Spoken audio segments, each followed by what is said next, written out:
Welcome to today's episode of The Science of Golf Performance. My name's Chris. I'm the founder here at Par for Success, and I wanted to take a minute today to kind of take a little bit of a detour in what we typically talk about here and talk a little bit more about the logistics of the actual services, particularly of physical therapy that may relate to you as a golfer if you're injured.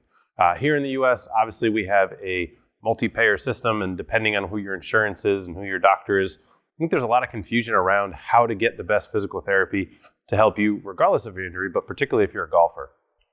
The first kind of big misconception or myth out there is that if you go see your primary care doctor or the orthopedic doctor, that if they tell you to go see this PT, that you have to go there. You have total freedom in the United States of America to see whoever you want to see from a consumer perspective. So if you are a runner and you want to go to a running specific physical therapist, by all means go and do that. And particularly these days, the cash-based physical therapy is massively growing. It's massively important. And honestly, a lot of the times you get better care because you coming back to that physical therapist as a consumer who's paying out of their pocket, you're going to demand results. Whereas a lot of times in the insurance world, people just show up and kind of go through the motions. So not to say that there aren't great therapists on both sides and terrible therapists on both sides, but just want you to know as a consumer, if you have a specific need or want in terms of returning to activities, whether it's golf, running, badminton, whatever it may be,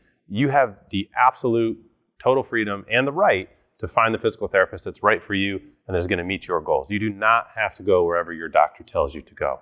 Number two, the second myth, this is a big one, particularly with the way insurance is going, that you can only go to in-network providers. Again, insurance companies cannot tell you where to go. They can decide who they want to pay for and who they don't want to pay for. But for you as the consumer, just like with the doctor, you have absolute total freedom to go to whatever provider you want to go to, who you feel is going to give you the best results. Speaking of results, let's talk a little bit about that. And that there's a myth that if you use your insurance, that's cheaper. And that the mentality totally makes sense. You pay your monthly premiums. They only go up every year and they give you less. So you want to use your insurance.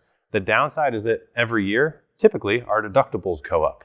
And if you haven't met your deductible, the average cost of a physical therapy visit using your insurance, not including your copay, which can range anywhere from $10 to $100 in some cases, depending on your plan, the actual cost of an average physical therapy session is over $250 here in North Carolina today.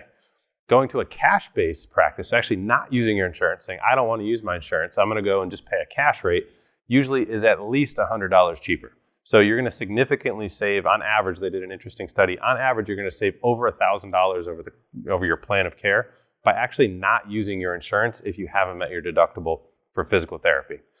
Very interesting stat there, and just really want to share that with you and kind of hopefully open up a light that you're not bound by paying your premiums. You have to go to whatever doctor is in network, and then wherever that doctor tells you to go, oftentimes if it's a big system, they're going to tell you to go to the therapist in their system.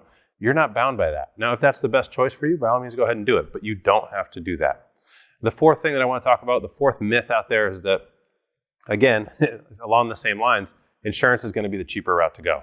Unfortunately, if we look at cash-based practices versus insurance-based practices, the average number of visits that you're going to have to go to an insurance-based clinic to reach your end goal is going to be anywhere from 12 to 18 visits.